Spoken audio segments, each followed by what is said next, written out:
وړو کوشش پې کولو او بیا به یې لارې بند کړو کروڑ روپۍ لون به یې وکړلو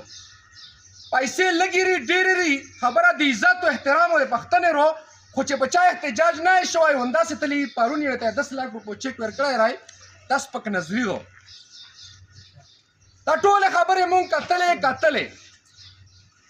چې کله هر څه لیټ شول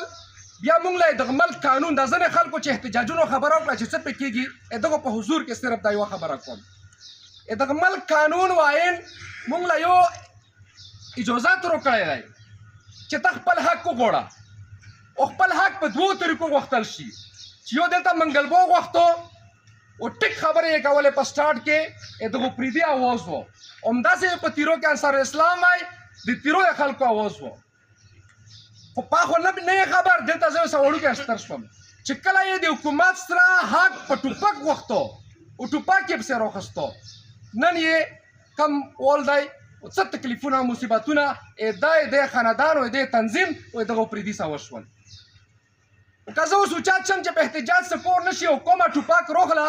ځکه په کیمره موقف کې نه مرم خو دغه پریدي بچی کې مړ کېږي لهذا دا طریقه موږ ته ښه نشیل ده لکه کله کله زه جذباتي شم چې دا په بله طریقه نه سمېږي خو که یوه ډېر سره بوره شوله هغې هغه تکلیف او آخرت هغه ازور دا به یې مو ته په خو تویږي خو دا بل طرف چې د سټیټ موږ ته اجازات ورکړی چې روډ له روزه وجوړه نن د خبره نه شي منلی سبو روزه نن لږ یې سبو ډېر روزه په یوه ورځ څه نه کېږي دغو مذاکراتو آخري خبره دا نه وي چې د ګریوانه سړی نه سه خولې مو ته وه دا تشدد دی دا فساد دی دغه ټیبل ټاک ورته ویل شي قابل اعتماد با اعتباره سړي دا اوچت شي په رڼو ورځ باندې په داسې ماحول کې خبره وکړي چې په هغه ماحول کې موږ غوندې سړی خوله نه وي رچوي چې خبره خروپه کړي ایو ماحول وي پکې مذاکرات او جرګه کېږي که زه ویم چې ته په ما مظاهره کوې او بیا مذاکرات کوې ښه نه کوه مذاکرات کینو چا سره به خبره کوې څه مې لګي کله مې باندې وړمبې خبره وړمبې حل کول دي دوامه په دوامه لہذا احتجاج مولا قانونی رائٹس حق دی دا آئین حق دی او بیا دا احتجاج زه په مذاکراتو ختموم